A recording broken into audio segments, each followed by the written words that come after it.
Thank you, Mr. Chairman, Vice Chairman, members of the commission. Your report's in front of you. You can see that work didn't stop during last month for us. We continued to serve warrants, civil papers, subpoenas, getting ready for court. Grand jury met yesterday, and then court starts, of course, Wednesday morning with our criminal trials and hearings and things. It's been a busy week. They indicted Mr. Cross yesterday on the murder of our deputy, Tyee Browne. We expect to have a bond hearing this week in that case there. Our jail population is at 223 this morning, with only 33 of those being fed. So there's a lot of local individuals and warrants that have been served that we hope with this court system we can adjudicate some of them and get them bonds or move them out.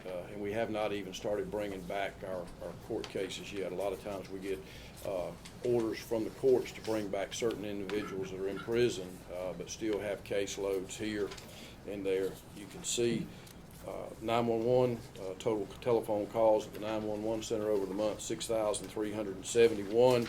Total CAD calls pulled for the month, 3,046 throughout the county. And then the last sheet reflects that we patrolled over 77,000 miles this last month at a cost of about 33 cents a mile. That cost is up. The reason that cost is up is because deer. We've had about 3 deer accidents, and the same car has been hit twice in a week by a deer. So they've become very costly to us. We had one chase last week where we had some damage in a car. We were chasing a stolen car and a suspect out of Tiff County. That when it ended, we did some damage there. But we've purchased a couple of cars with the asset forfeiture account. There will be no expense to the taxpayers, but we used confiscated monies to purchase at least 2 or 3, and then we have some that we finished up with splashed on. I think that finished out our automobiles and splashed this term of splash. And so as that's coming forward, I encourage the citizens to look at what splash actually does for us and the money it saves that comes from and out of the community. I talked with the grand jury about that yesterday and how important that is for all our organizations to be able to operate with that money and what it does for our community. So hopefully that will take place there. We were able to purchase the flock system. If you remember, a couple of months ago we talked about that flock system, a system of tag readers and cameras throughout the county that will notify us when somebody comes into our territory that's wanted or the car is stolen. And I will tell you, had that flock system been in place 33 days ago, we would have known that young man was in our community, and possibly, the outcome would have been different. We can't go back and change things, and we're not going to harbor on that, but we are going to try to improve what we do and how we operate so that hopefully it'll never happen again in my career or my lifetime here as sheriff of Crisp County. The outpouring has been tremendous. At that funeral were officers from New York, all over the country here. Over 1,200 law enforcement officers attended that funeral, and plus our community. At one point when that procession left the fairgrounds, there were 3 rows still stacked back to back at the fairgrounds while they were still coming by Pinecrest Baptist Church on Pecan Street. So, tremendous group. Cards from everywhere, all over the nation. You should see those hanging in the hallways of the office there. We're going to leave them up for a couple more days. Congressman Scott will be here at 11:30 this morning to present a flag that flew over the Capitol in the last 30 days to Miss Christina and Mr. Tom, the mother and father of Deputy Tyee Browne. So we appreciate him coming and reaching out to us to be here this morning. Where is that going to be at? He's going to come to the sheriff's office. We'll be down there, probably in the training building. He's going to come. Y'all are welcome if you're through with your meeting and have time. Please come and speak to the congressman and be there for that presentation if you'd like to be. We'd love to have you. We've hired a couple, surprisingly, during the mix of all this. We've had a couple of certified officers that have come to us. You are responsible for some of that with your actions there at July 1st. We've been able to hire 2 certified, 1 911 operator and 2 detention officers. But on the flip side of that, I'm still about 9 people short. We're short a school resource officer. We're still short 1 communications officer at 911. We have 2 to 3 positions in traffic still available depending on how we do it. Courts needs 1, civil needs 1, and detention still needs 2. But we're certainly working to fill those positions as quick as we can in anything that we can do. Any questions from the board? So you short of 9 employees? It's about, it fluctuates every day. I hadn't looked this morning to see if I got uniforms laying down at the office yet this morning or not. But, people, the attitude I think is really good, considering what we've gone through and to be able to hire individuals in the middle of a crisis like this. Usually you lose people, and we still may lose 1 or 2. It's too early to tell whether we'll lose anybody or not. But for people to still come knocking on our door and say, hey, we want to come to work for you, I think that's a testament to the community and the people that work. I can't say enough about those men and women there. Publicly I've already stated it. I can't say enough about the counties that join us. For 5 days, this county was covered with deputies from Wilcox, Turner, Dooley, Sumter, Worth County, and they worked for us each night and patrolled the streets and things while Deputy Chase McNeese, basically from Dooley County, their captain came down and organized those shifts for us and made sure those people were in place, and we had them. But after 5 days, the deputies that were on shift that morning, the deputies that responded to the middle of that highway and did CPR and went through that tragedy, they geared up, they sucked up, they pulled their boot laces up, and they went 10-8, 10:41 as we call it, beginning their tour of duty at 6 o'clock on Tuesday night, and they haven't wavered since. So I'm very, very proud of the men and women of this agency and how they've stood strong. I was out because I had a knee surgery and I wasn't able to attend anything, but I'm really sorry about what happened, and I just pray to God that we never see this again. Young man like that, and my heart go out to the family. And one thing I can say that this community came together at a time that I never seen it came together. So I appreciate all you do for your law enforcement, and like just Friday, just happened Friday, y'all arrested, y'all made that arrest, and I just thank God for that, because we got a lot of teenage stuff going on, and I really thank you and your deputy, and what little people that you do have, you out there. I mean, you out there, you know what I'm saying, and I appreciate all you do and your deputy. Yes, they're a great group of men and women. They're dedicated to their job. They're dedicated to this community, and we're really proud of them. You're right. We've had that same shift has had a couple of incidents that they've had to go to. The homicide Friday night that turned out to be in the city, a standoff Saturday night, and you just worry about their mental. But Colonel Youngblood has reached out to the peer pressure team that's out there in the state. They've been here with us. They're coming back, and there'll be some things that we're able to do, and we'll try to take care of that aspect of their health each and every day that we do. And I appreciate y'all. Y'all saw some extra expense during that, and nobody said anything or nobody worried about it. We just said we'll figure out how to handle it on the back end. Sherry and Mr. Clark, and I know those blessings come from y'all. And I will say, each and every one of you sitting at this table, you reached out to me by phone or in person within hours of that happening, and I certainly appreciate those calls and those texts. Some of them I answered back, some of them I didn't. The day of it, I got, within the first 7 hours, I had over 200 texts. So if I failed to thank somebody or something, please understand it wasn't because I ignored it. It got lost in the shuffle somewhere.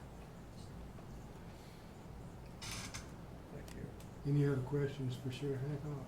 Well, certainly we want to thank you, Sheriff, for your leadership during this time, and certainly and secondly, the dedication of your staff. Everybody's just really pulled together, and the community and the support you've seen there. So we just thank you for your leadership during this time. It's the staff. I'm fortunate to be sitting in the chair I am. I give all the tips of the hats to those men and women that work there, and the community. I can't say enough about Chris County. And some days when you wonder why you came back and why you took it, when you go through something like this, I know exactly why I'm here. So. Thank you.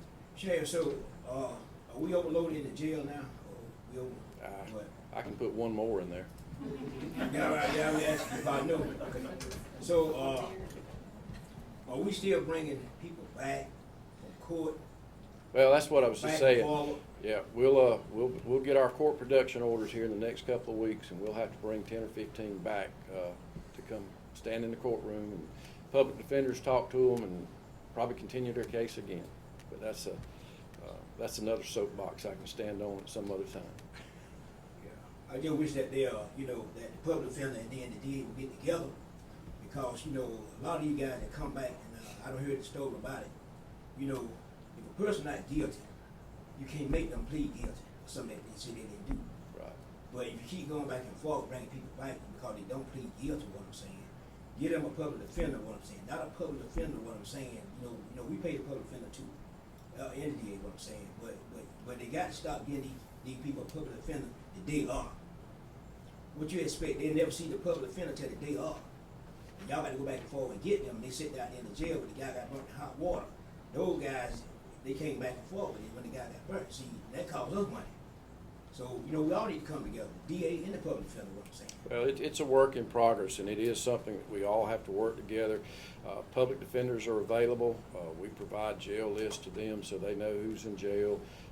We pass the forms out so that the inmates can request their public defenders. It's just the way the system works, Commissioner.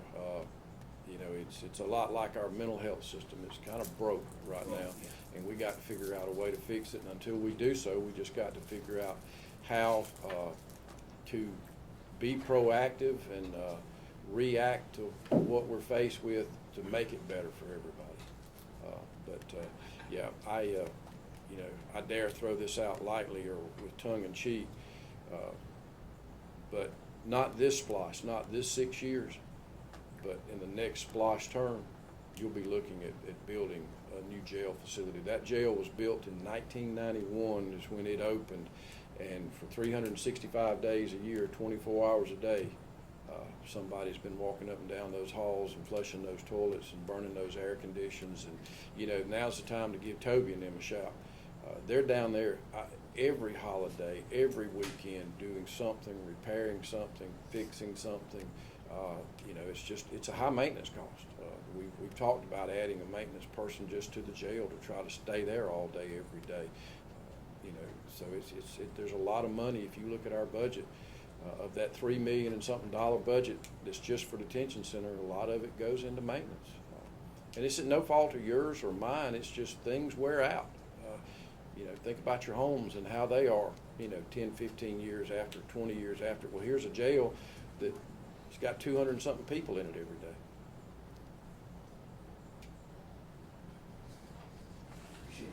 Thank y'all. And I'd like to just turn around and thank these people in this community too. Every one of you stood with us. Everybody stood by us. You knew we had a problem, and for a few days you were kind and gracious to us. And thank each and everybody here, and thank all those that are watching this on TV. Thank y'all.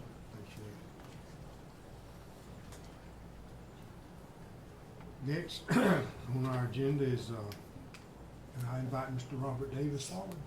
Mr. Davis is here. Thank you, man. I ask your indulgence and be allowed to sit because I don't stand very well. Okay. Would that be all right? You go right ahead. Thank you. I believe everybody can hear you. Pardon? You got a good, strong voice. You got a good, strong voice. You said okay, thank you. My name is Robert Davis, Bob Davis. I live on Lakeshore Drive. My wife and I have been living there for 55 years. I'm 83 and my wife will be 83 later this year. I've come to ask the commission to consider in the future making some changes to the property tax assessment methods. Consistently, well, I wanted to say that I've worked for 47 years as an accountant. My office was always in Albany, so I didn't get involved in the civic activities in Chris County as much as I should have. But we have, I've served on the jury and I've tried to be a good citizen to Chris County, but not as much as I should have. the property tax values are consistently raised. Now, I know that last year, the commission lowered the millage rate by 1.5 mils. That represented about 5%, I think. But at the same time, the tax assessor raised the property on a lot of properties by 50, 60, 70%. So the reduction in the millage rate, although helpful a little bit, it didn't in any way offset the increase in the taxes that were given. We live near the lake, but not on the lake, and we've been especially aware of assessments over the past 10 years. We also, my wife and I, own a small vacant lot in which we allow our church to have church services during the summer. We call it the boat church. And the assessments have increased every year substantially. And I have appealed them because the lot is very small. It stays wet part of the year. It has other imperfections that I pointed out. And the Board of Assessors, equalization, or whatever the proper term is, has approved my appeal and reduced it back in several instances. But the county assessor, the tax assessor, says that he only has to honor that for 2 years. So 2 years later, it's right back up where it was, or even higher. And it's gone up 150% in the last few years. But I want to focus on our home, and I'm not here to ask to appeal any assessment or anything, or valuation. I know that's for another time and another place and another board. But I wanted to point out that we built our country home in 1968 on 29 acres of woods land. The house cost $22,000. We bought the land from Mr. L.L. Blackman, who some of you might have known. We added a room to the house in 1974 and purchased a few adjoining acres over the last few years as it became available. The last few acres was in 2012. We raised 3 children there. One is surviving. We've lost 2 children. The current property is 87% thick woods, 5% home, 5% old pasture where we had some horses for a while, and 3% a pecan orchard, which does not produce anything because I'm unable to spray or irrigate. Now, the assessed value for that property, and I've never appealed it before. I have appealed it this year, but I've never appealed it before. But 4 years ago, it was valued at $150,000. That was our home in the acreage. And now this year, they've got it valued at $351,000. That's a $200,000 increase in 4 years.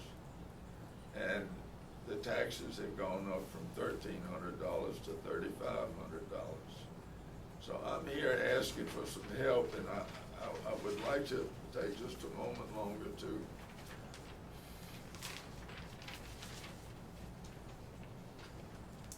I don't know what the answer is for the assessors and county commission. I don't know who this tax assessor reports to. There's a report to the county commissioner or whoever, but it's got to have a boss somehow or another. And I think he's overzealous in his approach, and I've discussed it with Sean a number of times, and he says, well, I'm just following the law. It says you're supposed to reevaluate and keep it up to current values. Well, I've talked to people in adjoining counties that have property on the lake, and the largest of those that on the lake is Worth County, and they said they have not reassessed in 5 years. Yet Sean is reassessing, and I say Sean, his staff, the tax assessor's office, is reassessing every year. And I don't know why they do that, but they do that. And so I would ask you as a commission in the coming months and time to consider the following possible changes to the assessor's property tax methods. 4 suggestions. One is to exempt seniors over 65 or 70 property owners from school taxes. I was told by the property tax people in Atlanta that some limits to the exclusion, maybe $20,000, might be the maximum, so that would really not help a lot. The second suggestion is limit current valuations to the original cost of the home. This would be especially helpful to older citizens who bought or built their homes many years ago. I was told, and not by the property tax people, but by someone else that was familiar with it, that 39 counties in Georgia apply this limit. And I would like to see Chris County consider that. You know, they say, well, you can't really have an argument against the assessor if you wouldn't sell it for what he's got it appraised at. Well, he's got our home appraised at $350,000. No, I wouldn't sell it for that because I don't want to sell it for $1 million. I'm planning to leave it to my daughter, my only surviving child, and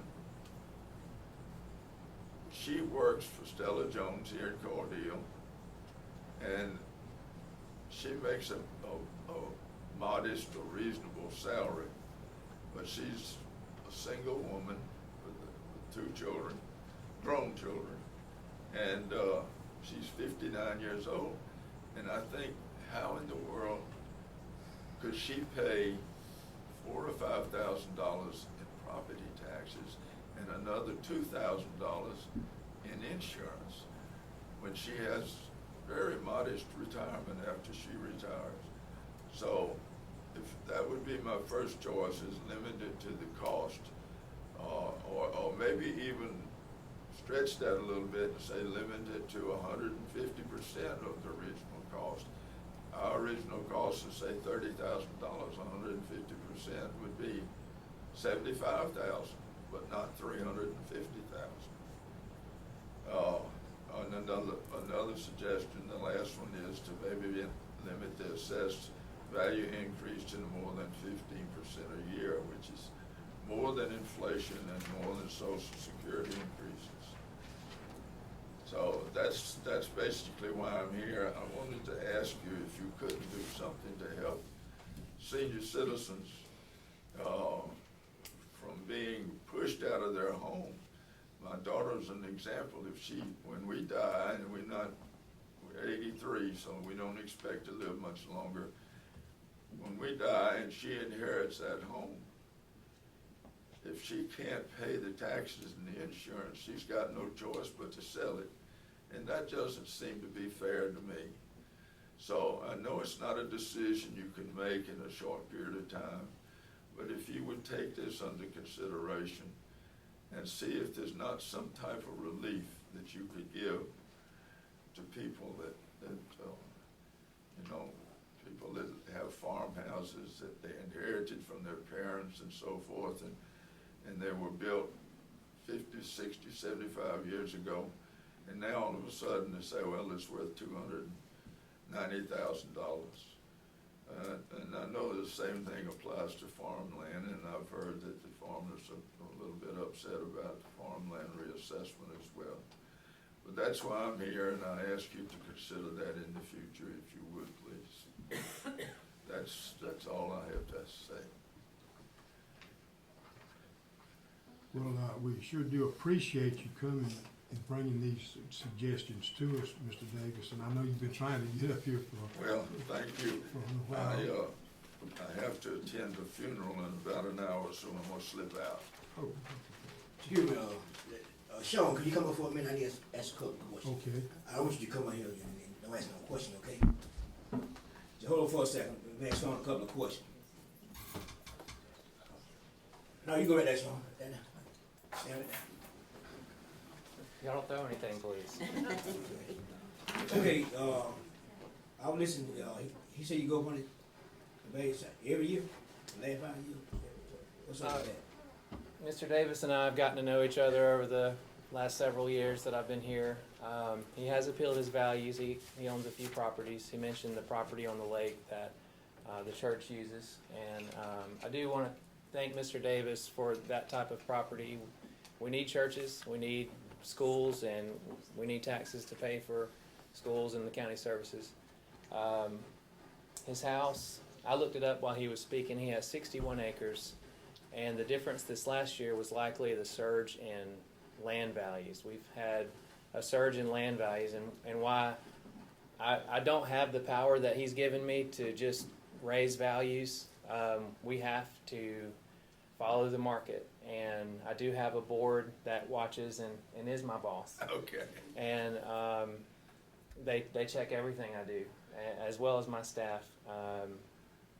But more importantly, we have the Department of Audits and Accounts, and they audit our office every single year. So every single year we have to be within 10% of the market value, and if we're not, we can get fined. And then who pays the fine? The taxpayers. So we work hard to make values fair, but I don't admit to be perfect. You called me overzealous. I take offense to that, but I know you have a reason to be upset, and taxes hurt. They hurt every year when I pay taxes. Well, I respect you for doing the job that you think you need to do, but it just seems to be a more perfect way somehow else. So I was thinking of ways while you were speaking too, because yes, we're in charge of valuing property, but I'm also in charge of looking at exemptions and ways to help taxpayers. Luckily in Crisp County we do have a homestead exemption that helps senior citizens. You mentioned it. You do have the local senior exemption, but it only takes $20,000 off the 40% assessment of your home's value. But there are other counties in the state who have an increased senior exemption that does away with the school tax, and that can be considered. And it's done every year, where there are House bills that are created. This last year they approved, I think, 20 to 30 additional homesteads throughout the state. So in Crisp County, the commissioners and the Board of Education could consider an increased homestead exemption for senior citizens. And I feel you. I speak to a number of senior citizens every day for the same reason. I manage my mother's finances. She's on a fixed income, and when her property taxes go up, her quality of life goes down. And so I believe that you've contributed so many years to this community, and now it's time for the younger generation to take the ball. And so I wish there was something in place for seniors that could help in these situations. So Sean, out on the with the church, I don't guess where they had the church at, but they just have church there, right? Nothing else. Why we keep going up on that? Why we just can't leave that where it at? Since they, because like I said, we need church, need more church. More people need God than they ever need. They need it now. I'm with you. So why we keep going up on that part then? So the lot is unique. It's a lakefront lot, and while churches are exempt from property taxes, his property is in the ownership of he and his wife's name. Okay. We're not supposed to give legal advice, but I have suggested transfer it into whatever church's name that's utilizing the property with a reversion. Maybe after the church, maybe if they don't cease to utilize the property, it would revert back to your family's name, or at any number of years it will revert to the family's name, because in that period of time it will be exempt from taxes. The state of Georgia recognizes religious entities to have a benefit, and they exempt that benefit from taxes. So I asked the question. I already knew. I just Yeah. everybody else know. and his lot, it is, we've looked at it a number of times, a number of years. It's just under an acre, I think maybe about 0.8 of an acre. It does have 400 feet water frontage, and we are to value property by the front foot, but looking at the shape of the lot, it's kind of like the inverse of state of Michigan. It's like a glove. The frontage curves in, and really it's not as effective. So if we just go from point A to point B, there's less frontage, and we're currently valuing it at an effective front foot to lower the value. I think it's maybe around under 300,000, I imagine, for a lake lot, which has been approved by the Board of Equalization and our board, the Board of Assessors. So we do look at ways to help people when we can. But at the end of the day, we have to value property at what they would sell for, because that's how the Department of Audits and Accounts audits us. They take our sales and they compare it to the assessed value. And that assessment ratio is where they can punish us if we're not in line. Even though a lot of the sales, these past few years, I know a lot of the sales that people come from different places, you know what Yeah. I'm saying, and they buy property here in Cordell. When you say $200,000 or $300,000 property in Cordell versus people from New York or Florida, that's $1 million property there. So, but for the people that live here who can't afford that, what I'm saying, yeah, if somebody comes to me and say, "Don't buy my house, $300,000 woman," okay, go for it. But it don't mean that that neighborhood is still worth $300,000. So my thing is, why everybody got to be punished because once somebody sold there for $1 million, so now we got to look and say, well, it's up over here. You don't have maybe about 3 or 4 sales. What I'm saying, So Right. that's my argument with that. And before he came here, I had already talked about that. What I'm saying, 'cause when the taxi first came out, we started getting phone calls. People come out, your taxi going, blah blah blah blah, this and that. And so my thing here is, it just bigger buck of the taxi go to the school board, not the county. And I tell people sometimes you need to read it. What I'm saying, we just get a small portion of it, but the school get a lot of that tax money. So but we had to take the hit because we the county commission. Everybody comes to us about it. So I don't know. We just got to get a little better with that situation. What I'm saying, and I understand what the man's saying. You know what I mean? Right. If I could respond briefly to Sean there, the reason we've been hesitant to give it to the church is we have 6 grandchildren and 3 great-grandchildren. And it just doesn't seem fair to, the church has been having services there for over 20 years, and we presume it will extend another 20 or 30 years. And our grandchildren will be denied the inheritance now. I've discussed it with them, and they've said they would not want me to sell it. They would prefer to let the church have it and let them just continue to have it. But it's a complicated issue, it really is, and we've been reluctant to give it to the church as much as we love our church because of the grandchildren. But the thing that I would Sean touched on earlier is our home property. They raised the value this year. I've never appealed our taxes on our home and the land. They raised the woodland, and it's 87% native woodland. They raised it $99,000 and another $8,000 on our house, so that's $107,000 in 1 year. I don't understand why the woods land would go up that much in 1 year. And it's shocking to me as well. We have seen purchase prices surge in ag properties, large tracts. We value property based on the productivity of the soil, and we have 9 productivities. We extract all of those productivities from the sales that we've had in the county and then apply that to every property. And so your property being over 25 acres is a small, large tract rate. We value it as a large tract. And wood sales have, it's pretty wild what we've seen, over $3,500, $4,000 for wooded acreage. And some of those sales are not local people that understand the local market. They may be, we've had a number of hunting tracts where someone will come in, put up a feeder and a gate, and I know the guy. I've gotten to know him because he does this all over Middle Georgia, and he flips the land. He sells it to a hunter, and so they'll pay premium dollar for wooded land.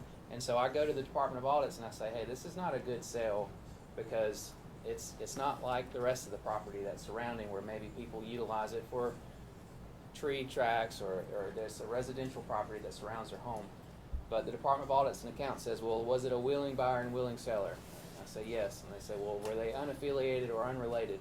And I say, well, yeah, they weren't related. And they have to use that in our judgment, in our audit. They compare that sale and how we've had it assessed, and so we have to just continue to follow that. I don't like it. I did not like having to go up on ag properties. Ag properties make up around 30% of our digest, and so There's a lot of farmers. We need farmers. You know, we need food on the table. I don't, want to You know, it see seems their to expenses me go up. that it's come down to the fact that if you're gonna own some land, whether it's productive land or even like mine, not productive land, or you want a home on the lake, you've got to be a very fairly wealthy person. You can't be a fella that's worked for $50,000 most of his life and he's got a $35,000 a year retirement. I mean, it's just getting out of hand in my opinion, and it doesn't seem to have any place to stop. It's going up every single year. And I don't know why you feel like you have to reassess every year. We had a third-party, unrelated third-party reassessment about 4 or 5 years ago, and why couldn't we live with that for a few years? Well, we have transactions every single year that we're audited against. Okay. Well, I don't want to take any more of the commission's time. I hope you'll consider my thoughts. Thank you. Appreciate it, Sean. Yeah. Thank you, Sean, for coming forward, and certainly Mr. Davis for bringing this to our attention, and certainly for these suggestions, because, that's what we have to find answers. We all there's plenty of problems, and we want somebody to help us find answers, and we'll certainly take this into consideration. And we'll let you go to your funeral, I'm sure. I'm sorry. Next on the agenda, we invite April and Joel Owens forward to the microphone. We'll give Mr. Davis a chance to. Yes, sir. Just talk real loud. Hey, Jerry. I think they turned the mic off, so Yeah. I think it'll do it again if we turn it back on. Yeah. Thank you. Is it working? Thank you. they No, it's not working. turned it off. We can't hear you. There's bad static in it. Well, maybe we can adjust it or something. Maybe this is Just all. talk without, just talk without. Okay? Is it back on now? No, they didn't turn it No? off. It's got static. Oh, okay. All right, well, I'll just talk loud. How about that? Can everybody hear me back there? Okay. Yeah. All right. First of all, I want to say to all the commissioners that I know y'all hear a lot of things every day, and nobody ever comes here too much to say what a great job you're doing. Everybody comes here with a problem or an issue or something that's important to them. And I just appreciate all you serving and doing what you're doing. Most people in our community aren't willing to serve. And I just want to tell you thank you from me that I do appreciate you doing what you do. I'm going to start off this kind of odd. What I'm going to talk to you about today is very important, but the way I'm going to start is a little bit odd, but I'll tie it into what I'm going to talk about. Are you aware that Waffle House here in Cordele a few weeks ago was advertising to pay $18 an hour to hire a cook? You probably weren't aware of that. Well, if tonight or this afternoon when you're going home, if you're in a bad wreck, if you call that guy after he's gotten off work, he's probably not coming to see you. The Waffle House cook probably cares about you, but he's probably not coming. And if he does come, he's probably not going to know how to use the jaws of life to get you out of the car to very likely save your life, especially if you're bleeding to death. And if tonight when you get home, if you or your spouse or one of your family members has a heart attack, you can call that same Waffle House cook, but he's probably not coming. And if he did, he probably doesn't know how to do CPR and save your life. And God forbid this weekend, if your house catches on fire in the middle of the night, if you call that same guy in the middle of the night, he's probably not even going to answer. But if he does, he's probably not coming. And I'm here today to tell you that the Chris County Fire Department is coming. They will get there as quickly as they possibly can, even at night. They don't just sleep all the time during the night. They get calls all the time at night. My own son's a firefighter and had 3 calls 2 weeks ago at night, and the next day did nothing but sleep on his day off because he was so exhausted and so tired. But our Chris County Fire Department firefighters that do many other things other than firefight make $13 an hour. For the starting pay. $13 an hour is their starting pay. Most of them are still making $13 to $14 an hour, even so that some that have been there for years.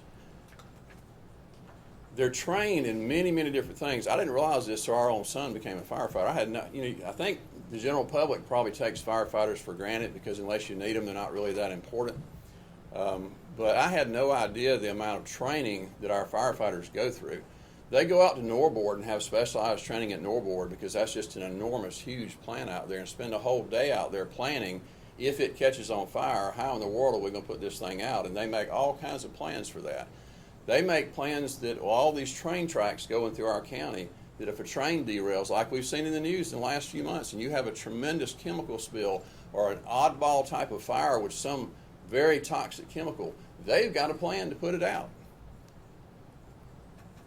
They have active shooter training. They have semi-truck fire training. They have wreck on I-75 training. They have Jaws of Life training. They have CPR training. These guys are not just firefighters. They're first responders, and they're there instantly as fast as they can possibly get there if something happens to you or your family.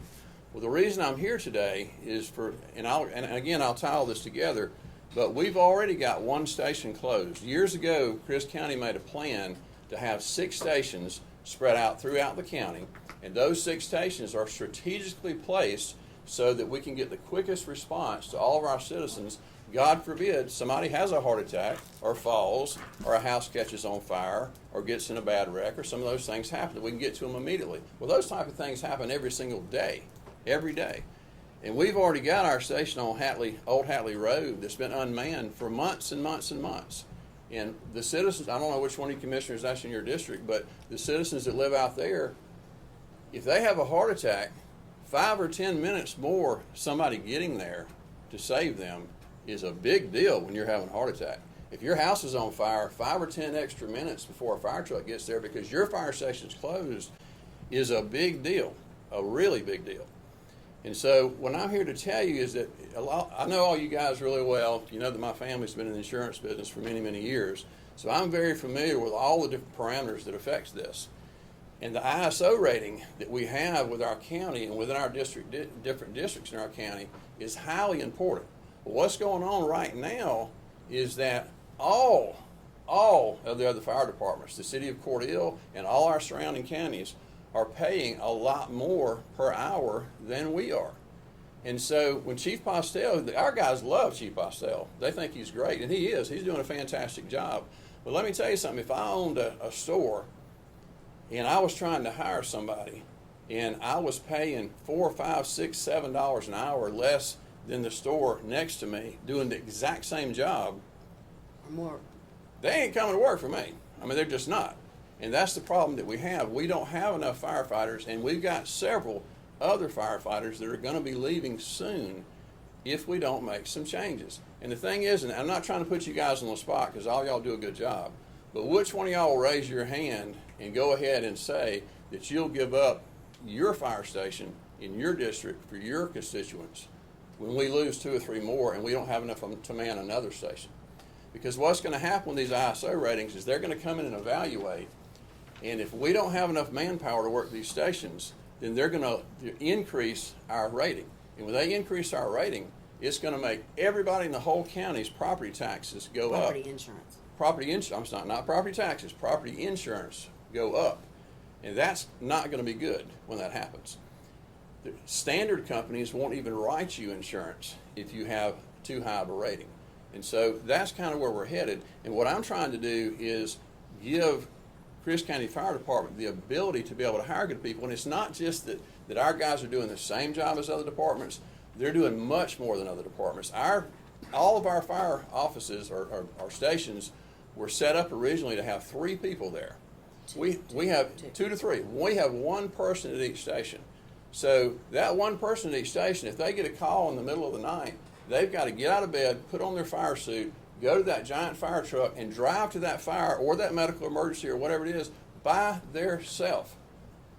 The evaluation that we had last year from the state that was ordered by Mr. Clark Hale right here, that he ordered, they responded back after they evaluated, Consultant. and they said, that one of the things that they said to us back, this is dangerous and antiquated and hampers the ISO rating for insurance premiums for the entire county.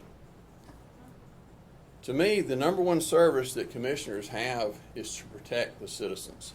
And if this keeps going on, and it's going to happen, we're going to continue to lose firefighters to other departments. If this keeps happening, Our call time to get to emergencies is going to go up dramatically. Our insurance rates are going to go up dramatically, and it's just going to be a snowballing effect.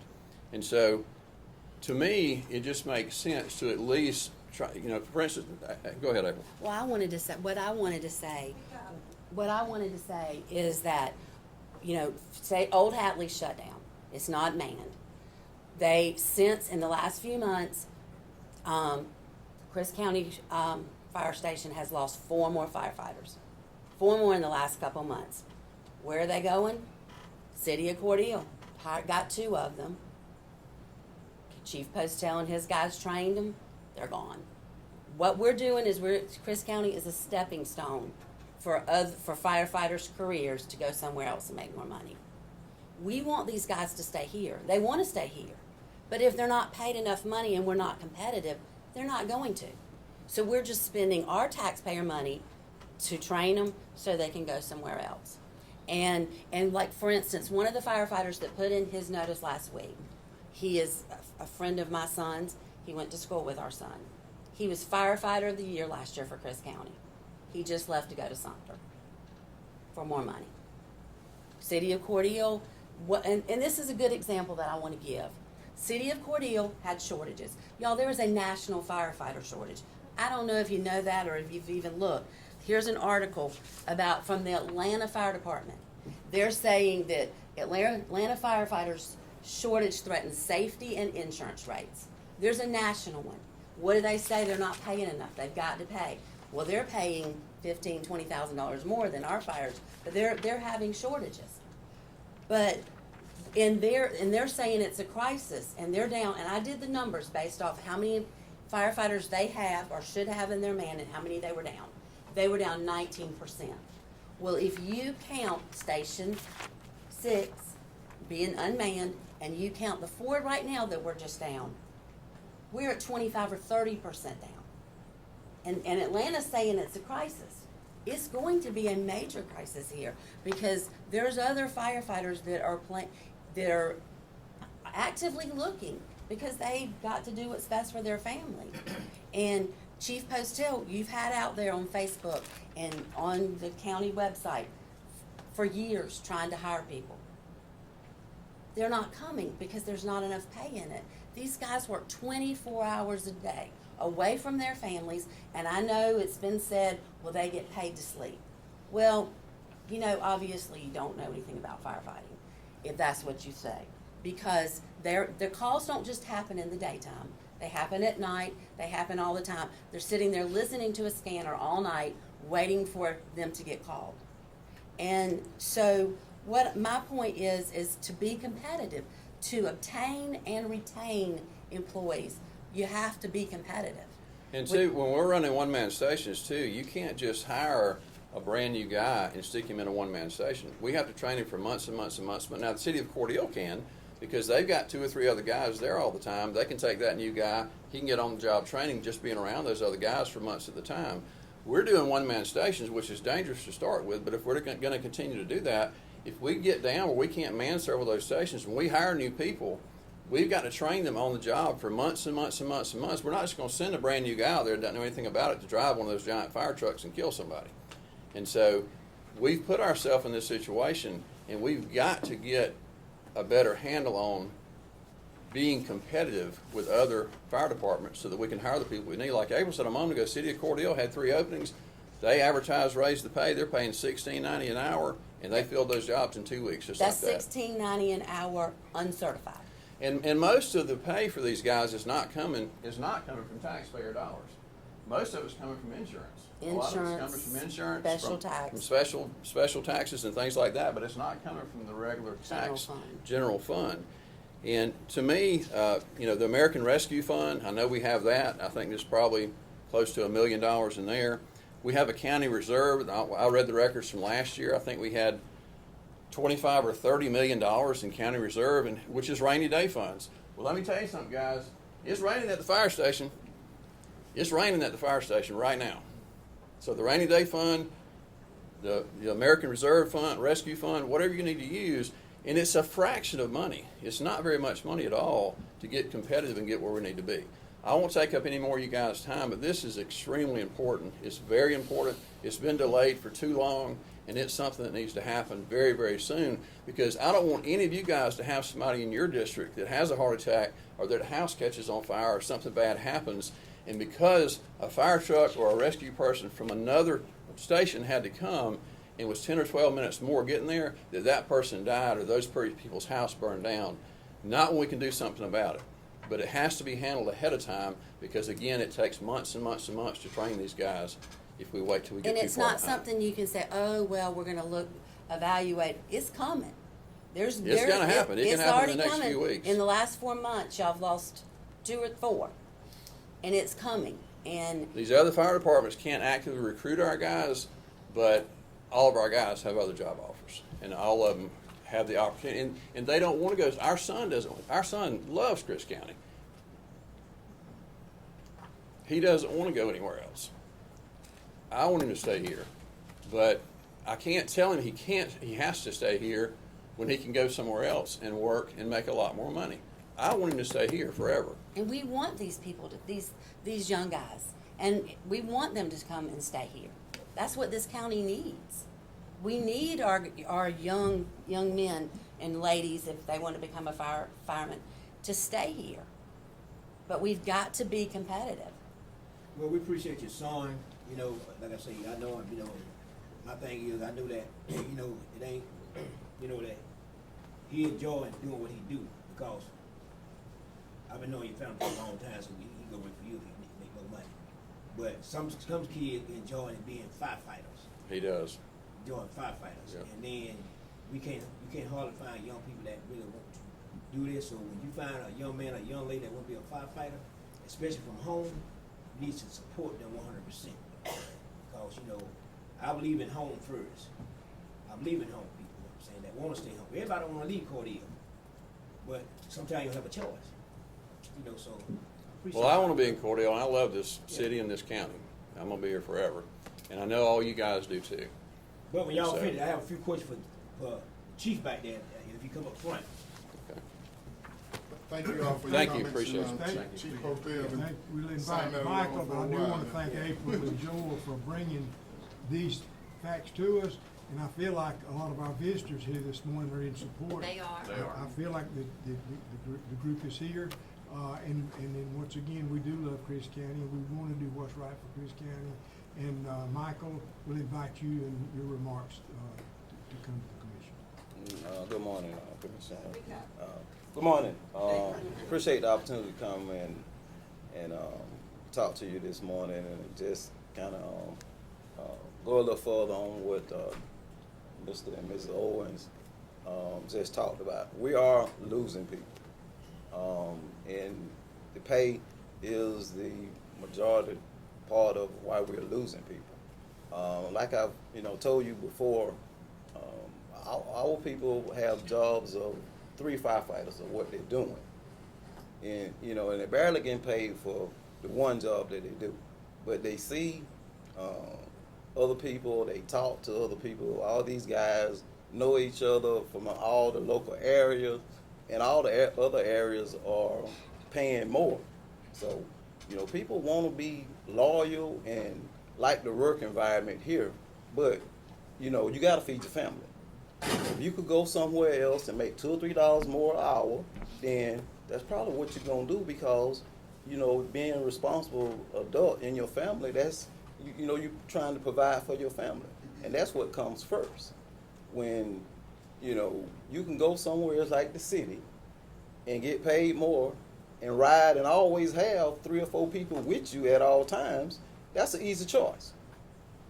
It's a very easy choice. But when you're here, you're doing it, you're a one-man show. Like I told y'all before, I started 36 years ago. And the model that we're using now is the same model that it was when I got here. That's an old system, a very old system. So it's time for a change. It's been time for a change. We had a consultant come in, ISO consultant came in and told y'all about how far behind we are. At that time, the numbers probably scare you, but when you hadn't made any progress in such a long time, that's what happened. And if y'all remember, it was like 18 people to bring it up to staff. That's almost what we have employed now. So it scares you, but when you don't make any progress over the years, that's where you end up. And we've been very fortunate not to have any major issues because of manpower. You know, when you show up on a structure fire and you got 5 people, 5 people, where the standard is 4 people per truck. 4 people per truck, but you show up with 5. Now, we've been very blessed not to have any major injuries and to be able to put out these things because these guys take pride in what they do. Pride, you know, and I'm proud of it, and I tell people all the time, hey, I take my guys over anybody in the state. You know why? Because of the things I know they doing, and I see them do it day in and day out. You know, and I think they follow me because they know that I believe in them, and I understand what it is that they're doing, and I get right in there and do it also. I get my hands dirty. I love it. So I think they feel if Chief in here doing it, eventually somebody will get in and get us some help. We'll get some more people. It's gonna take time, and I tell them, I know it don't happen overnight, but eventually we'll get you more money, we'll get you more people, we'll get you better equipment, so we can do the job that you love to do. I'm telling you, all of us down there get up every day with the idea of helping people. Think about that. Not just the citizens of Chris County, but everyone that's coming through Chris County on a daily basis. Up and down 75, up and down across 280.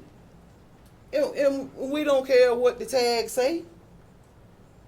We do not care what the tag say. If it don't say Chris County, that don't matter. We're here to help. And we're running more calls now than we have in the history of the department. We're running over 100 calls a month. A lot of them are medical calls, but I look at it on the other end of it. I'd rather have a fire truck tied up 2 o'clock in the morning on a lift assist than to have the ambulance 15 miles out just to pick somebody up. When if you get a cardiac in the middle of town, then the ambulance is 15 miles out. So yeah, we are running more calls, and we are helping and doing more. But my guys are fearless and a great group of trained individuals that care about helping people. So we 3 or 4 people short now. As of next Sunday, we'll be 4 down. Okay. I'm not trying to be on somebody talking, but I'm asking questions while you're here, and we'll take lead action. Yeah. So my thing here is I done heard this. We've been beating the horse down the road for the long. You didn't come to the meeting. So my thing is, you know, we can sit here all day and talk about it, but the issue is money. We got to pay them more money. Hell, I would be putting on fire for those $13 an hour. I'm telling that now. So how do we expect for them young men to get here? They, even though they down there, and I heard the thing about the overtime, that they sleep. Would you expect them to go home and sleep and they come to a fire? They still, let me finish here. They still are at the fire department. And I think that what we should do is pay these guys what we're supposed to pay them to take care of us while we home in the bed sleep. Somebody may be out there, you know, about to have a heart attack. They get up, go and check that, what I'm saying, for them to get there. So a life means more to me than $2 or $3. And you tell me that we got a station closed down out in Hatley? Yes, sir. That station need to be old. Yeah. Keep it real. Station need to be old, brother. Yeah. We don't have volunteer firemen like everybody else. See what we got to look at is other counties have volunteer firemen too. They go along with that one fireman they got. Do we have any volunteer firemen, sir? No. We don't have any. No. So my thing here is today Let's stop beating the horse down the road. You came here several different times, brother. Let's stop beating the horse down the road. Let's come to a conclusion today and pay these guys more money. Because I will go to Starbucks. I got a nephew at the Starbucks. Starbucks. They start him off $15 an hour making coffee. Elion, $14, $15 an hour. You know what I mean?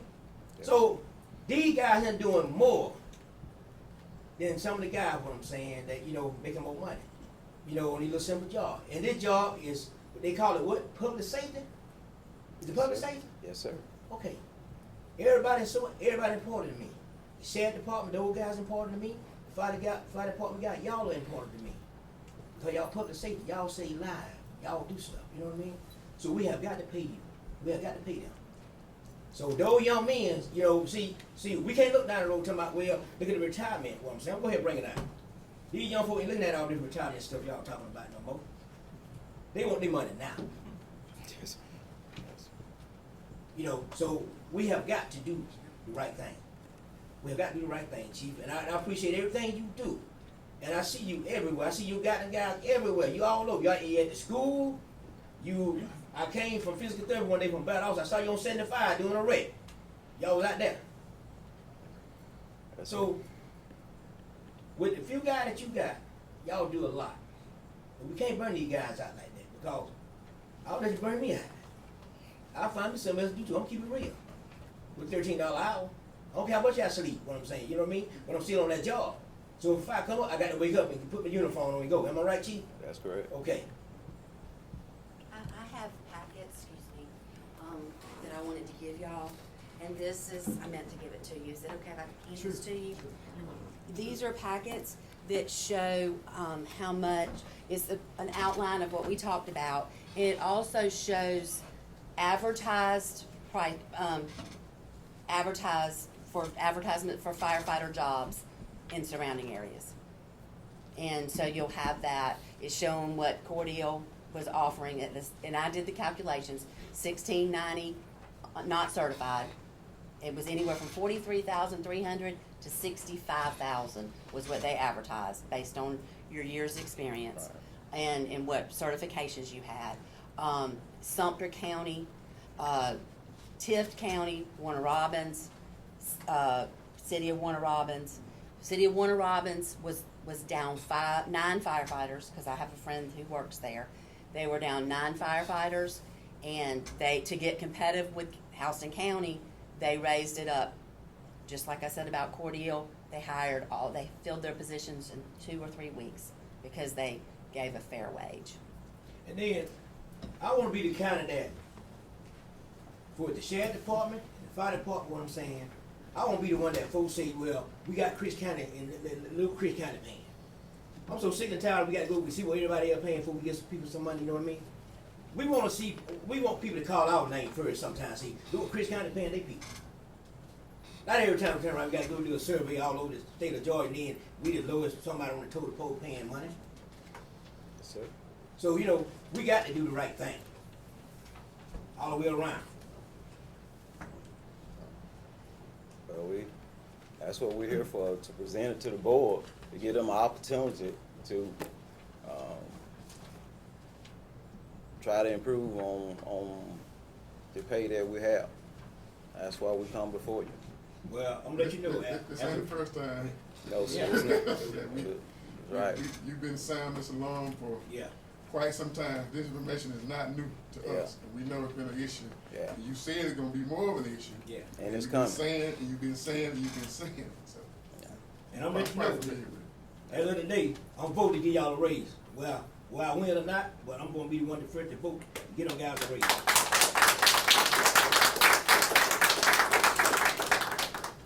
We thank you. If anyone here wants to speak on how we solve Mr. Davis' problem, Mr. Chief Postel's problem without solving his problem, but he's talking about taxes and if it just takes more money. Yeah, I We all will. know that. This doesn't have to come from property taxes. We've got, how much money do we have in our reserve fund right now? Special Service District's got less, about $500,000. No, Chris County, how much does it have? The general fund cannot subsidize the fire department. Okay. So how much do we have? What was And it? we actually budgeted part of that surplus to balance this year's budget already.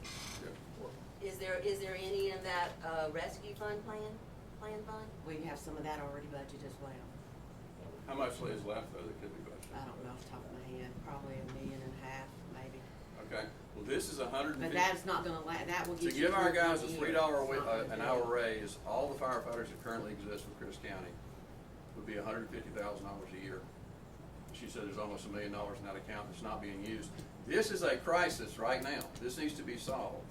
Unless we want to have unmanned stations and our insurance rates going through the roof, which is going to happen. Remember I said this, it's on film, it's gonna happen. We gotta make a decision. We gotta get competitive and come up with the money. We've got the money in other accounts. That's what it's for, is to use when you need it. We need it. This needs to be done, guys. Don't get in closed session where nobody knows how you vote and let somebody talk you out of this. It's too important.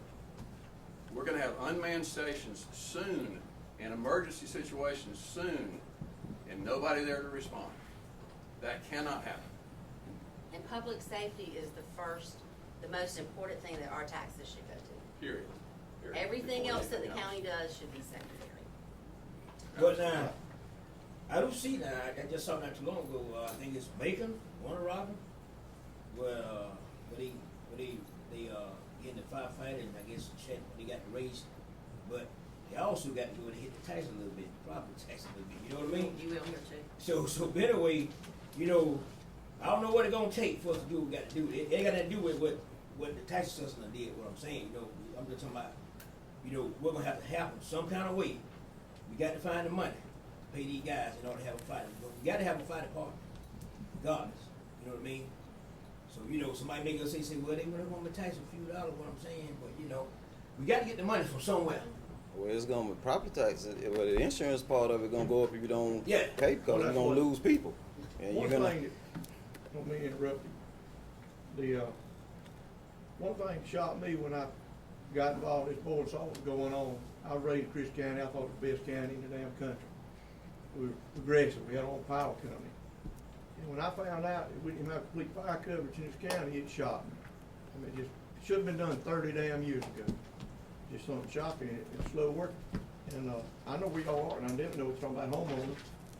I live at Rainy Station, I cut down a few trees and I can see a fire station about 1.5 miles away. But my SO is a 10 when I got water. So, you know, That's a and I ain't fact. solved these problems. Countywide water system, you know. Well, Let that's, me ask this, is there any of you guys, while we're out here in public, that won't vote for a pay raise for them?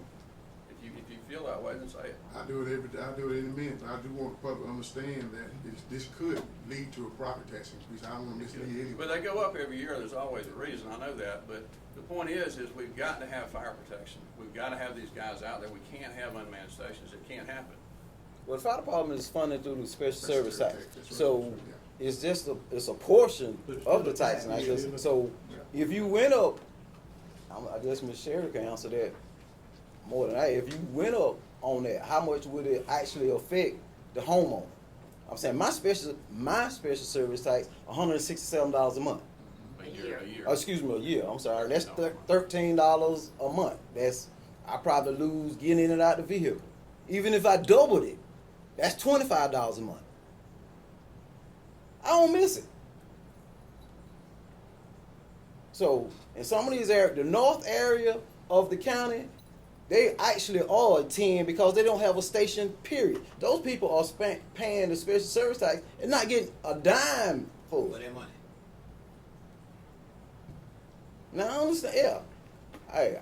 And not my pocket is not everybody's pocket, and I understand it. You have to consider, sort of like Mr. Davis is saying, and your seniors See, as well. right, I totally understand that. But $13 a month, Well, you also have to catch your insurance premium. that's what's going, That'll be a big yeah. killer on If you one get side. if they get a fire station in the area, the insurance will go down drastically because they are a 10. Mr. Sam, you're a 5X. You got a station in your area. You just outside of a water source. 5X is way better. If you had a 10, you would sure enough Your feel rates would that. be triple. Yeah, you would definitely feel that. And, Mr. Chairman, Commissioners, I do want to say a couple of things regarding this. We did work with a consultant to bring them in here to provide some suggestions, and he has done that. And I want the public to know that we are in the process of building another fire station in the area that Chief Postel was just talking about. How you gonna man it? We're gonna have to hire firefighters. How you gonna hire them? Well, I I mean, agree. 13 The ones we got are leaving. These are Understand firefighters that. behind you. Understand that. And I would. Building another fire station is futile if you don't raise the pay, because you won't be able to hire. Everybody around us is paying more. But it's, It'll just be an empty building. it's trying to better our fire system. No, you don't need to build another fire station. The ones you got are manned. And that's the thing, we've been chasing these stations. You build these stations, but you don't have the people to put in. It's no good. Exactly. And that's part of our problem. And that's not a present problem, because the present group here didn't create that. That's an old model that need to be corrected. We don't need to continue doing that same thing, because it is where you end up at. And that's my point, Chief. That's what we were trying to do with the consultant. And I thought he brought forth some really good information to the commission in trying to get to where we need to be, because it is antiquated. But we need to act on it. So we have a fire station at the head already, right? But it closed down, right? Because we didn't have nobody to run it? Yes. We don't have the manpower to put at that station. We try to run at we run at a minimum staffing of 6 people. That second person, or what we call second person, be at station 1, because station 1 runs most of the call. It's the hub of everything. So you try to keep 2 people at that station at all times. So it's a minimum of 6 people on duty. So 6 people on duty for 5 stations. 182 square miles. 100. The city basically got the same model, but they take care of 10 square miles. We handle the other 182. With less people. Well, yes, Per day. yes, per day. Chief, why do you think we can't get any volunteer firemen, and Duty's probably got 20 something? And Ms. Houston- Farrell, and Houston- that and hey, Houston, all the crowd that grew up with me, that's we had a pile of volunteers. I reckon the next generation just don't. that's don't see that's just a dime model. It is. It is a We just dime have that model pile of all over the country, and if I can answer that, I would be a millionaire. there ain't no answer for it. The answer Yeah. to it this day, this generation now ain't gonna wait for nothing. Yeah, and your volunteers, I'm saying, is no distinction between volunteer and paid when it comes to the amount of time that you gotta put in it to stay in that position. It's Too much, yeah. we have to have 200 and some 40 hours a year every year, in different areas. And excuse my language, but we catch hell with trying to make sure that we get those hours. How in the world a volunteer can maintain that? And it takes 3 volunteers, even if we had a volunteer, for it to count on your record, it takes 3 of them to count for 1. And the same thing, the same equipment. Ain't like they gonna have special equipment that we don't have. They got to have the same amount of equipment that we have, and it costs you about $45,000 to equip these people. So you got that tied up you got $15,000 tied up into 3 people, but it only count for 1. And then they may just fall out the pocket and say, well, I'm not doing it no more. We done lost $4,000 or $5,000. There you go.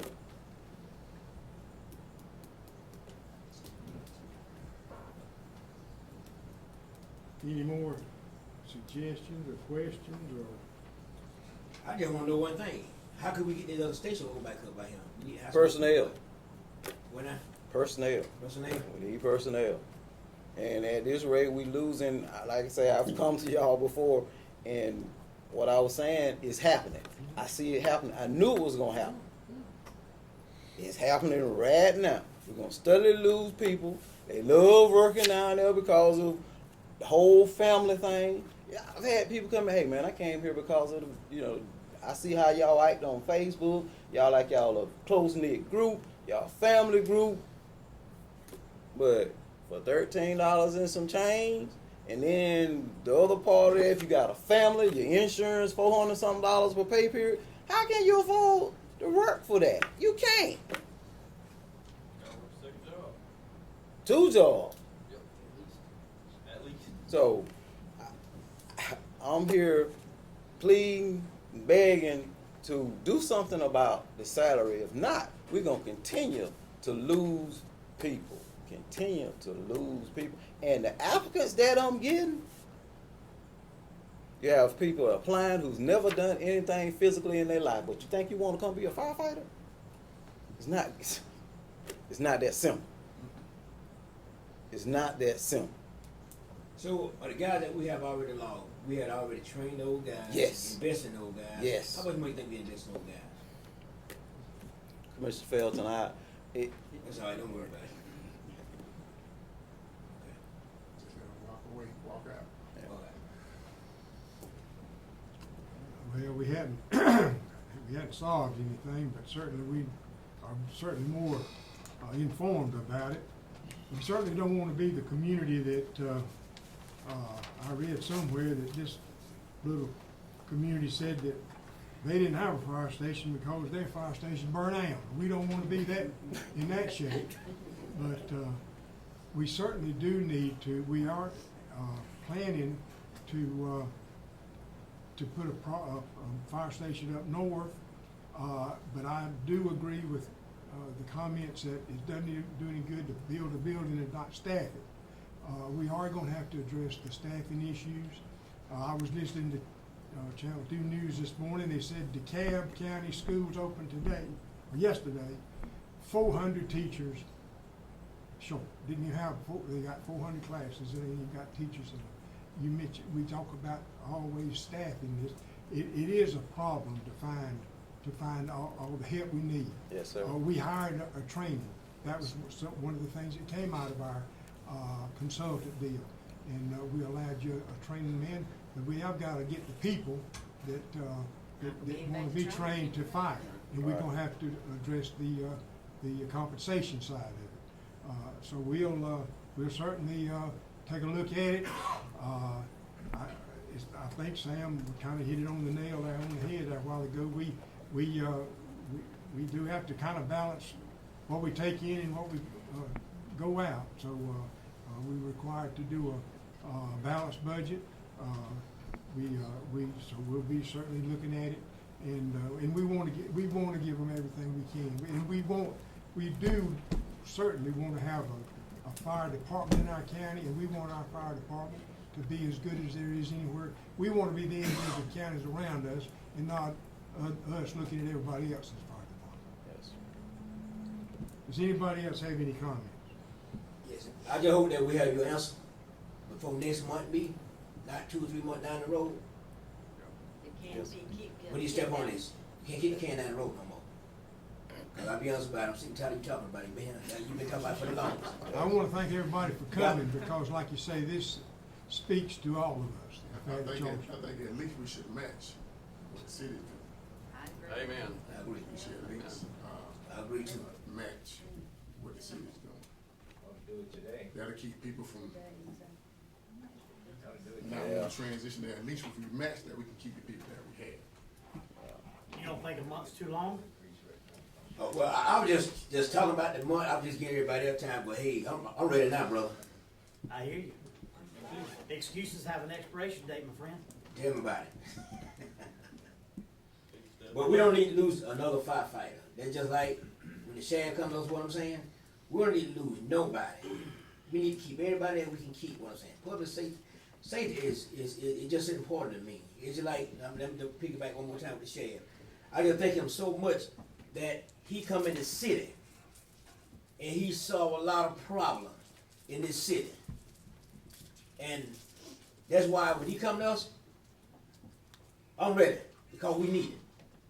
You done came to us, what I'm saying? I'm ready, because y'all need it. So, and I say so keep picking back on this thing, what I'm saying. I understand what the champ just said too, but again, I speak for myself. Everybody else speak for themselves to this board, but I speak for Larry Felton. Because the people that put me in office, what I'm saying, I represent the Chris County. Not district, but I represent everybody in Chris County. I'm not a district person. I run in a district, but I represent everybody in Chris County as a whole. So my decision is gonna be, I'm ready to give them a raise. And like Commissioner Nan said, they do what the city do, or either go up a little above the city. Thank you, Commissioner. All right, now, Clark, what's the next? Thank you, Chief. Thank you, Chief. Mr. Chairman, next on new business? Okay, yes, sir. I have several items of new business that I need to present to the commission this morning.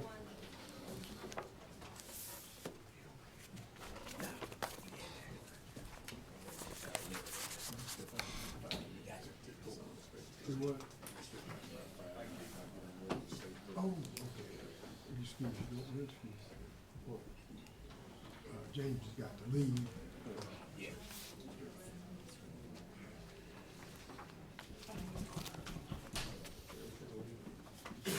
First item I have for you this morning, Mr. Chairman, is a resolution. It's Resolution 2023-015, and this resolution honors the life and sacrifice of Chris County Deputy Tyee Michael Browne. Whereas Deputy Tyee Michael Browne was a beloved son, grandson, brother, friend, and whereas Deputy Tyee Michael Browne served in the Army National Guard and began his career as a detention officer on February 22nd, 2022 with the Chris County Sheriff's Office. During his employment, he graduated from the ABAC Regional Police Academy and was promoted to Deputy Sheriff September 26, 2022. Whereas Deputy Tyee Michael Browne was a testament to his unwavering commitment, extraordinary dedication, and stellar service to the citizens of Chris County.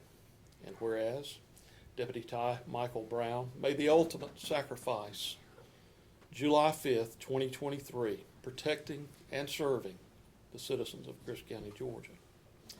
Therefore, be it resolved by the Chris County Board of Commissioners, forever remember Deputy Tyee Michael Browne as a hero who gave his life serving the citizens of Chris County with unwavering commitment, extraordinary dedication, and stellar service to the community of Chris County, Georgia.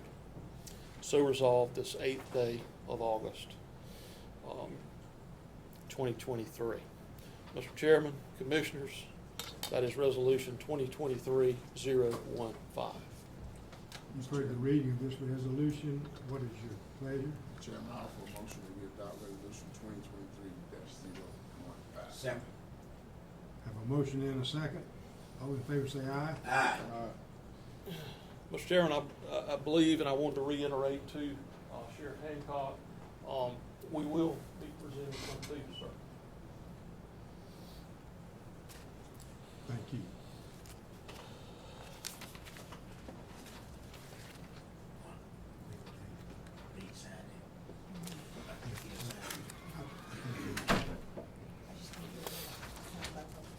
Next item for your consideration this morning would request that the chairman be authorized to sign a commercial property release for the county. This is a continuation. This is for the Chris County Mental Health Facility. This will be for the amount of $2,478 per month. Again, it's a continuation property lease, and ask that the board support the chairman signing the lease. So move. Got a motion? Got a second? Second. Got a motion and a second. All in favor say aye. Aye. Aye.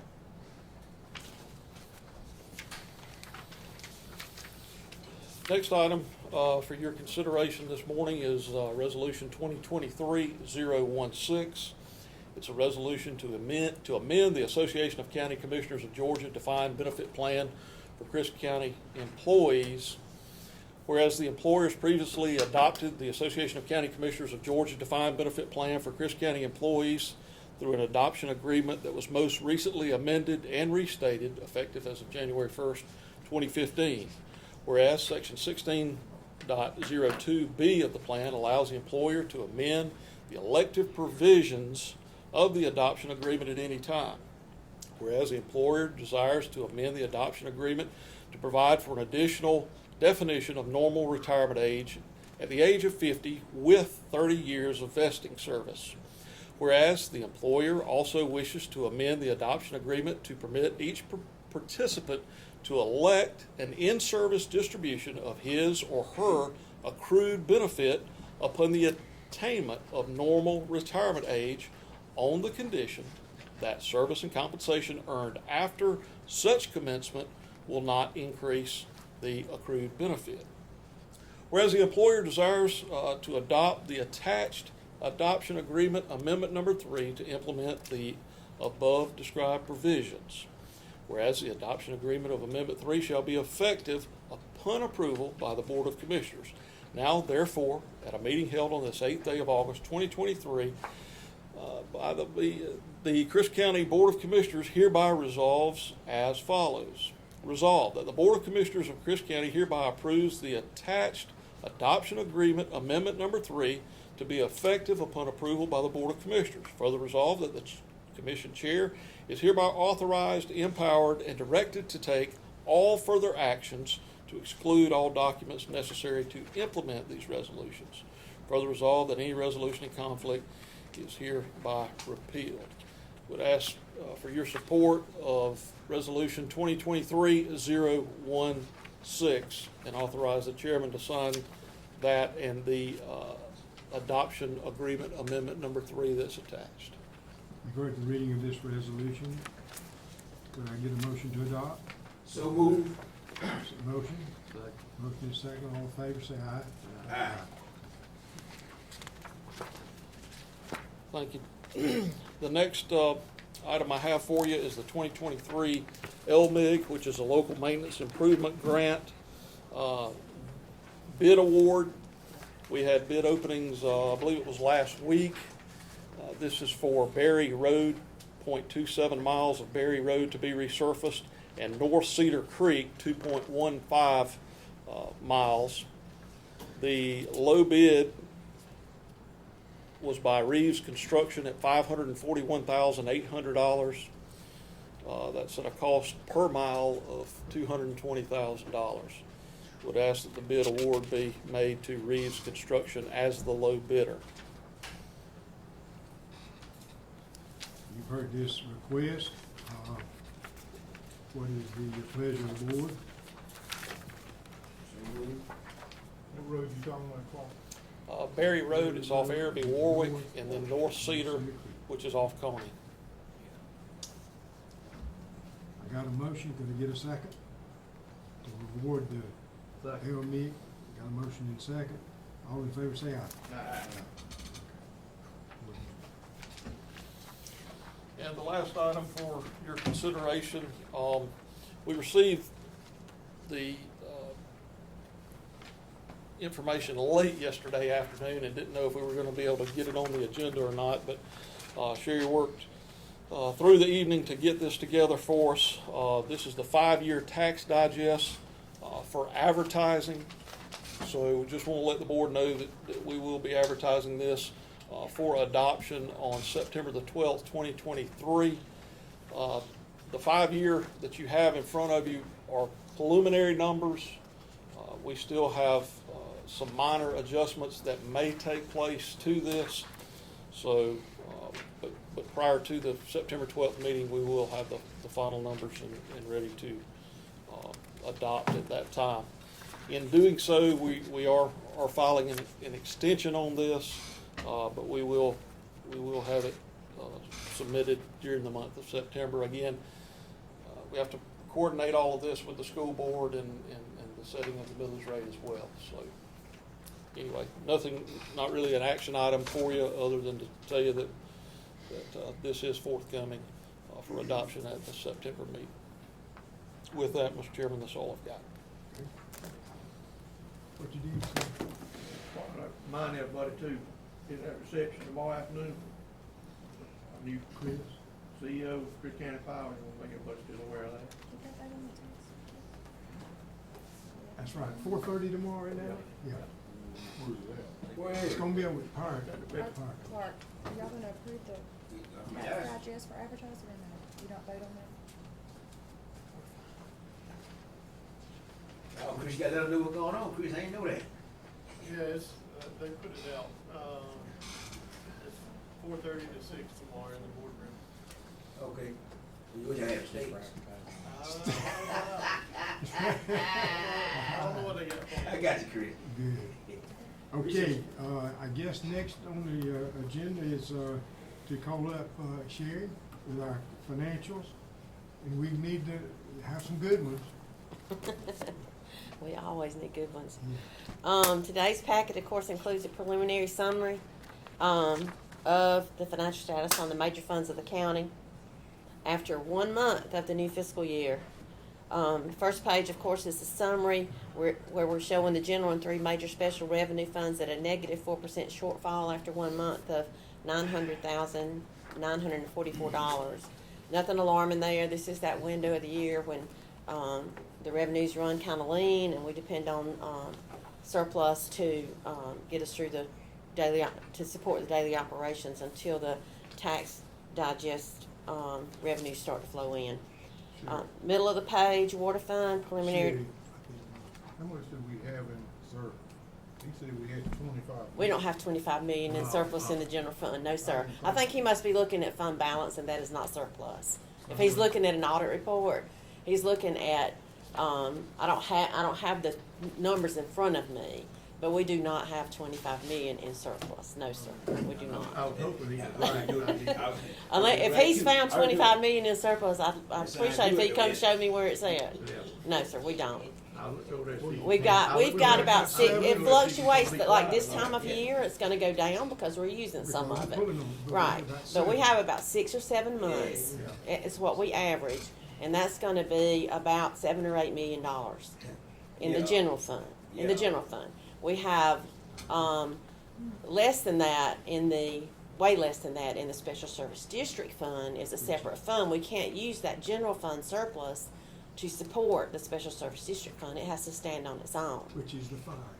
Which is fire, planning and zoning, and garbage pickup. But the Yes, fire sir. comes in Right. surplus. So it's not. Sherry and I, we on that subject, I know there's 8 times we talk about it, but if, we open up that new fire station up there, and it encompasses Saddlewood all the way to Helen, does that put them folks in a special tax district, and they have to start? They are already in a special, already- They because already paying, but they ain't getting service. What you saying? I mean. that's correct. I'm saying They are participating yeah. in the cost of the fire Okay. department. That's correct. But they are, yes. What determines them districts? Do what? What determines? them districts? Unincorporated area. Just unincorporated? Yes, Okay. yes, For the whole county? yes. Okay. The entire unincorporated area is what's included in the special service district fund. So Sherry, if we make an adjustment to that special service district fund, for what the commission's been talking about, if there's an adjustment made to it, there's no public advertising with that, it's just an adjustment? No, you don't, the special service district fund is treated differently from the general fund for tax millage rate setting purposes. It is not. You're supposed to set your millage rate based on the cost when you have a special service district fund. So as long as we have the cost there, then we set the millage rate. Mhm. Right. Right. It becomes part of the millage. Right. That's So if y'all decide you wanna do something with the fire department, that's fine, but we need to make that budget adjustment before we set this millage rate. That's my point. Okay. We would need to make the budget adjustment before we set the millage rate, because you can't pull, the general fund can't make a transfer into there. We already have some of their surplus budgeted to balance this year. We budgeted some of it last year. I don't have the final numbers from last year yet, so I don't know if we're gonna need all of that. So it will affect the special service district tax rate, which you can do that. I mean, you can do that, but that's probably how it's gonna have to happen if you wanna do something. I don't have a clue until I look at numbers. I don't know what the total would be and what the change would be. But we would, whatever you guys wanna do, you can direct us to do. We'll figure the cost and adjust the tax rate. So if you Special go up deal. on the special Deal. service, you got to go Deal. up on the millage rate. Follow what you're saying. Thank you, Sheriff. Okay. Did I hit the water fund? I can't remember. Water fund, we reported with preliminary net income there, $12,916. Customer usage bill, 8,192,000 gallons, total to a total of 1,507 customers. USDA bonds are current, 1.1 million. Bottom of the page, landfill fund ended the month with 282, with a net income of 282,354, 20,963.01 tons of municipal solid waste was delivered to the landfill during the month of July. Approximately 77% of that was the coal ash project, leaves 9% delivered under the commercial waste contract, 2% under the City of Cordele's residential contract, and 2% under the county's curbside pickup. GFA loans are current at $903,460. Cash on hand is next. We ended the month with a countywide total of $40.4 million, 16.9 in the general and special revenue funds combined, 10.8 in the proprietary funds, and 12.6 in the SPLOS and T-SPLOS funds. That's what makes up that total. Following that are your SPLOS reports. No change on the 2011 issue. We are waiting on an invoice, and we will be closing that issue out. And then, of course, following that, same report for the 2017 issue, distribution number 66, 505, 536 is up just 1.5% over the same period last year. It brings issue-to-date revenues to $25.8 million and expenditures to $17.6. Of course, your graph is next. You can see this distribution represents the month of May, received in, no, I'm sorry, month of June, received in July.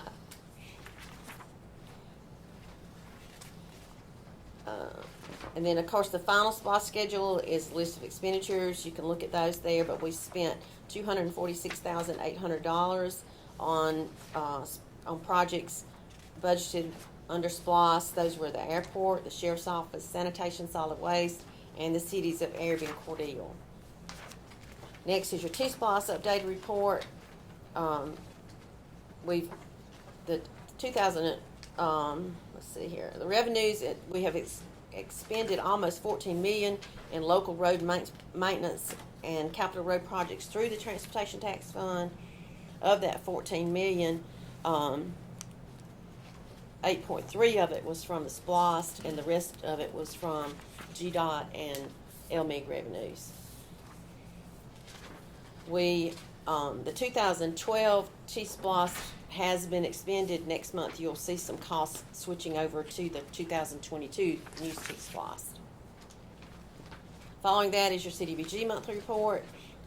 We remain at 8 loans with $1.7 million balance outstanding. And then, of course, following that is the revenues by fund and expenditure by department. Everyone should be at 8%. The landfill is under at 7%. The water fund is right on target at 8%. And the general and special revenue funds are slightly over at 9%.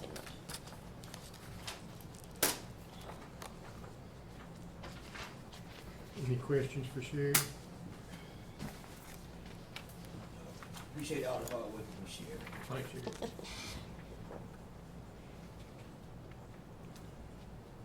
We have 2.1, if I could just add one more thing. If you look on your cash page, it shows 2.1 in the ARPA fund at this point, but we have how much reserved for the firing range?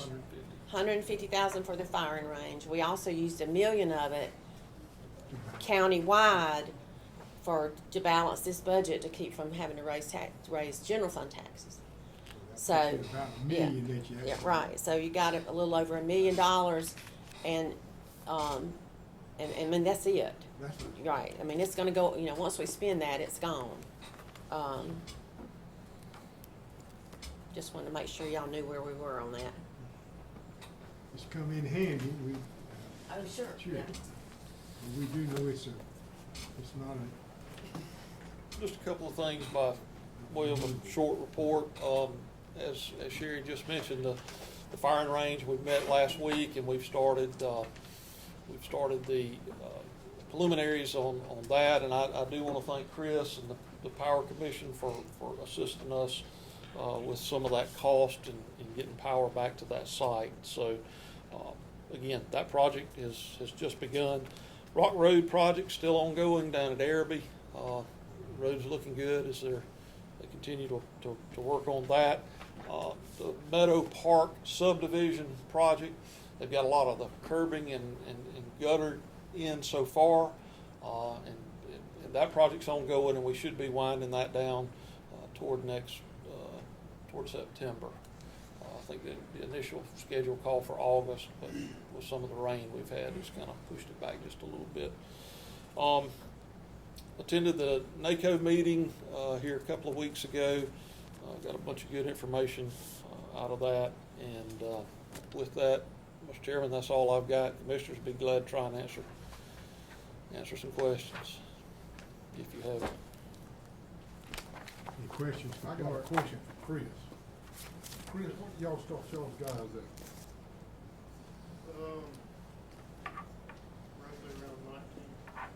Roughly around 19, I think, somewhere around in there for an entry level ground. That's with no experience for a groundman. You talking about somebody that don't know anything? Y'all start them at $19 an hour? Yes, sir. All right, thank you. Mr. Chairman, we do need to go into executive session regarding personnel. Okay, you hear this, do I get a motion to go into executive session? All in favor say aye. Aye. Raise your hand.